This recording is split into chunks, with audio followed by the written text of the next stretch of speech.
Mistério da origem e expansão do universo. O ponto de vista do autor é que a vida de um planeta está intimamente ligada a um único princípio vital que 22 rege todo o universo e que essa força vital enquadra-se dentro do seguinte esquema: poder criador, energia, movimento, matéria, vida, crescimento, procriação e morte. É claro que o poder criador é Deus e que está presente em todas as esferas, dinamizando-as para que cada uma execute sua tarefa no tempo próprio, respeitando os limites da área alheia. É inconcebível, é irracional.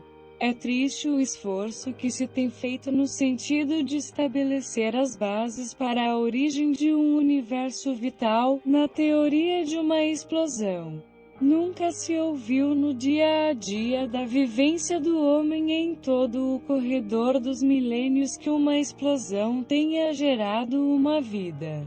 Até os irracionais fogem das explosões porque sabem que elas matam. Lamentável a situação de um professor quando, obrigado pelo currículo escolar, tem que dar uma aula sobre a explosiva teoria da origem do universo, e que dizer dos infelizes alunos como aprender uma coisa na qual não podem crer?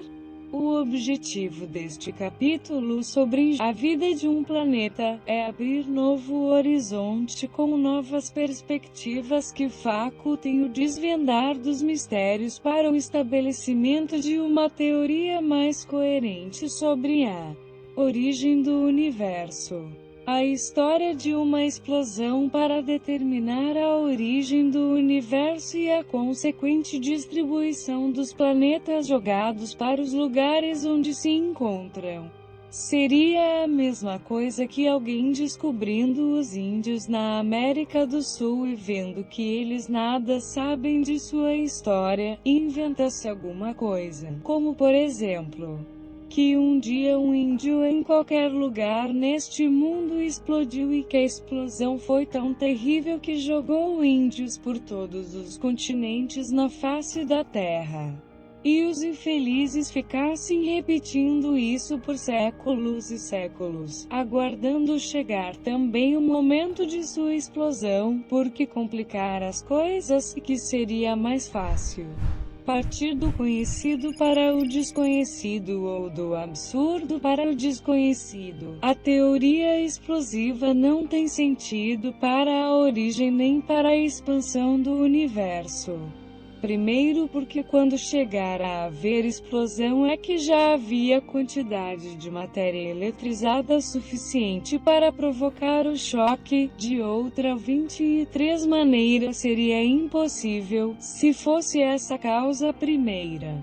Mesmo assim não serviria como teoria para expansão, porque sempre que se conseguisse alguma concentração de matéria verificar-se-ia nova explosão e o universo seria então um constante incêndio em depósito de explosivo. Num universo incendiário desta maneira jamais existiria vida. A hipótese da origem do universo baseada numa explosão é exatamente partir de um absurdo para o desconhecido. Conhece-se os corpos que têm vida e ninguém ignora que foram formados pela união de moléculas numa ordem crescente. Falando-se em planetas, envolve-se com um sistema vital, pois dele emana a vida. Por que não aplicar o princípio, tão conhecido, da formação dos seres, também para a formação dos planetas? Pelo menos uma lógica existiria, que seria partir do conhecido para o desconhecido. Seguindo o mesmo raciocínio, tomando a vida de um ser humano para exemplo da vida de um planeta, poder-se-ia também tomar a fórmula de comando do sistema patriarcal como exemplo da origem, expansão do universo e comando dos sistemas planetários. O patriarca exercia o domínio, não apenas sobre a sua família, mas sobre as famílias dos filhos que iam se casando e permanecendo sob a orientação paterna, primava-se pela transferência de comando, que era feita pelo próprio pai. Quando sentia que a morte se aproximava ao filho primogênito e assim prosseguia sucessivamente, como o homem, segundo a Bíblia, cremos tenha sido criado por Deus, conforme Gênesis 2:7. E formou o Senhor Deus o homem do pó da terra e soprou em seus narizes o fôlego da vida e o homem foi feito alma vivente. Cremos também nas narrativas bíblicas que Deus criou os céus e a terra e ainda continua criando hoje. No princípio, criou Deus os céus e a terra. Gênesis 1:1. Porque eis que eu crio céus novos e nova terra. E não haverá lembrança das coisas passadas, nem mais se recordarão. Isaías 65:17. Cremos que Deus criou e por ordem divina o processo continua. 24 assim. Como os clãs foram se proliferando e enchendo a Terra, pode-se ver na expansão do universo uma sucessão indefinida de sistemas planetários, com a transferência de comando, a exemplo das tribos, ao primogênito ou ao mais velho da linha genealógica. Desvenda-se o mistério da seguinte maneira: a pergunta mais curiosa é qual então a origem do nosso sistema planetário, e qual será o substituto? Num passado remoto que inclui a eternidade veio acontecendo uma sequência de sistemas planetários, até que um chegou bem próximo de nós, há alguns trilhões de anos. Nesse, houve um astro regente que, como o nosso maravilhoso Sol, comandava vários planetas com um poder quase invencível. Porém, como tudo que tem vida e força enfraquece e morre, também isso aconteceu com ele. Como sentia que a fraqueza o dominava por todos os lados e que a morte se aproximava mais e mais, procurou o mais forte dos planetas sob seu comando, que por sinal, era o nosso Sol, e lhe transferiu o comando. Nesse tempo o Sol já possuía alguns satélites que vinham obedecendo o seu comando, mas com essa nova tarefa teria que aplicar todos os meios possíveis para conseguir forças suficientes para impor sua autoridade sobre os planetas do sistema anterior e oferecer condição favorável a que os seus satélites se tornassem planetas. Não se pode dizer que o número de satélites do Sol, quando o planeta no outro sistema, correspondesse ao número de seus planetas hoje. Porque quando o astro regente entra na ânsia de captar energia do seu campo de ação, é capaz de atrair para si os satélites mais próximos e os planetas vizinhos. O nosso Sol vai morrer como o pai dele também morreu. Isso não é nenhuma novidade para quem conhece a Bíblia. Em Joel 2:10, assim se lê: diante dele tremerá a terra, abalar-se-ão os céus. O sol e a lua se enegrecerão e as estrelas retirarão o seu resplendor. Mateus 0:29. Logo depois da aflição 25 daqueles dias, o sol escurecerá, a lua não dará a sua luz, e as estrelas cairão do céu e as potências do céu serão abaladas. Note-se que tudo está intimamente ligado com a volta de Jesus a este mundo. E outras passagens que podem ser examinadas na própria Bíblia: Marcos 13:24, Atos 22:20 e Apocalipse 6:12. Por outro lado, temos várias passagens que nos afirmam que receberemos novo céu e nova terra. Porque como os céus novos e a terra nova que hei de fazer estarão diante da minha face, diz o Senhor, assim há de estar a vossa posteridade e o vosso nome. Isaías 66:22. Mas nós, segundo a sua promessa, aguardamos novos céus e nova terra, em que habita a justiça, e Pedro 3:13. Ainda Apocalipse 21:10. Apóstolo João assim escreve, e viu um novo céu e uma nova terra. Porque já o primeiro céu e a primeira terra passaram, e o mar já não existe. Se o Sol, chefe de nosso sistema planetário, vai morrer, que será do nosso planeta, nossa Terra também vai morrer, mas há de se fazer distinção entre a morte de um planeta no sentido de produzir vida vegetal e animal e morte energética desse mesmo planeta. A maior preocupação do homem deve ser no primeiro sentido, porque nesse caso é ele quem está matando a Terra. Analisando as atividades do homem na Terra, ele já a matou. Determina-se se uma fonte é viva ou morta, pelo que ela produz. Se a água de uma fonte produz vida, é uma fonte viva. Se produz morte, ela é morta. Que mais a terra ou o homem está produzindo? Lamentavelmente, material bélico. Tudo isso é consequência. A causa é: o homem tem se esquecido de Deus. Quando um planeta morre no sentido vital, ele leva ainda milhões de anos para libertar-se do poder energético, morrer completamente. Como o astro regente do sistema planetário que nos precedeu transferiu o comando do nosso sistema ao Sol, porque um sistema não tem o compromisso de gerar apenas um filho, obrigatoriamente.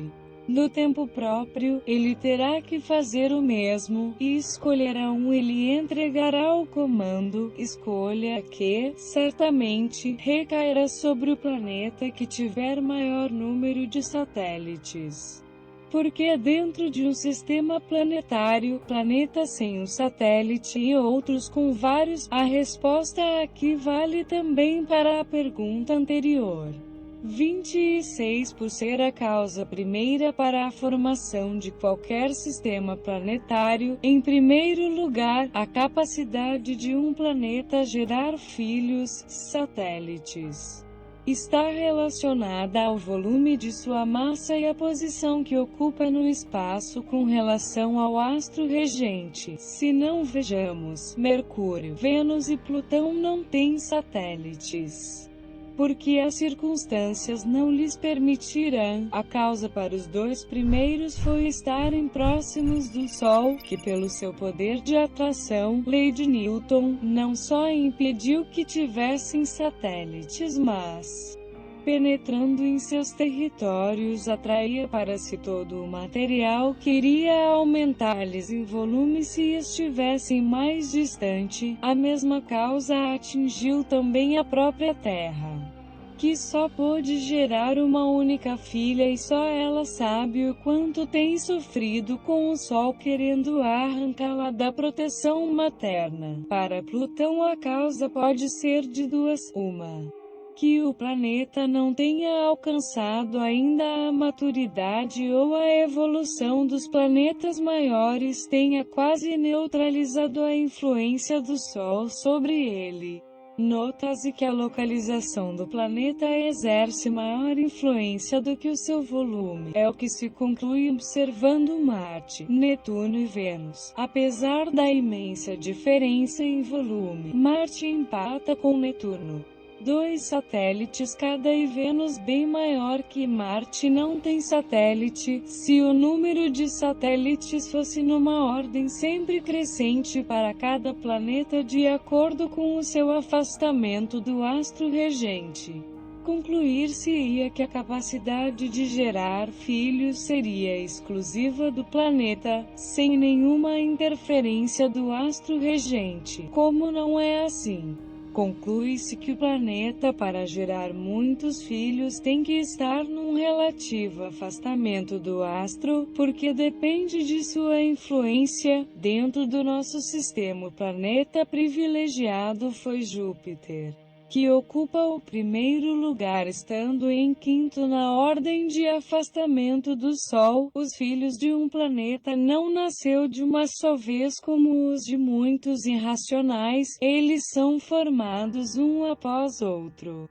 O que acontece da seguinte maneira: o planeta no seu movimento de rotação vai captando material do espaço em torno de si, com o qual ele aumenta em volume e ao mesmo tempo, na mesma proporção, os seus raios de atração vão se estendendo em todas as direções. Porém, num dado momento na vida do planeta, mesmo ele continuando seu movimento, seus raios de atração se estacionam numa determinada distância, formando assim, através 27 de uma linha imaginária, uma real circunferência em torno do planeta ou do satélite que, mesmo não tendo forças para captar o material, no correr dos milênios vai eletrizando as moléculas que vão se acumulando nas proximidades dessa linha, que não é mais nem menos senão a órbita do próximo satélite que está para nascer. Com o vigor paterno, a órbita pronta e as moléculas eletrizadas unindo-se entre si formam o núcleo do satélite, que vai partir para a sua primeira viagem orbital.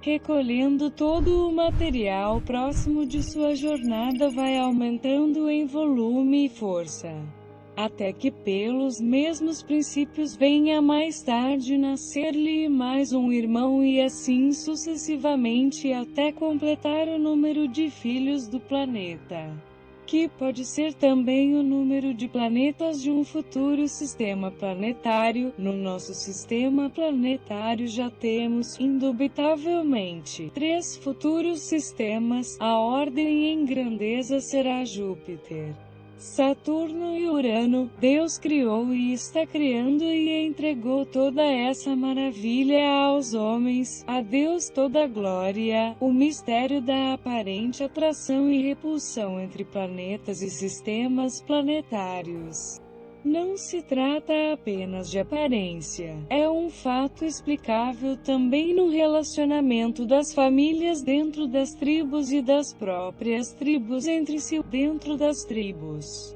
Por influência da força exercida pelo chefe, as famílias vivem unidas por essa força de atração central exercida pelo patriarca. Entretanto, quando se trata do relacionamento das tribos entre si, observa-se uma radical mudança, que a força de repulsão é que predomina instintivamente. A cada dia as tribos mais se afastam umas das outras.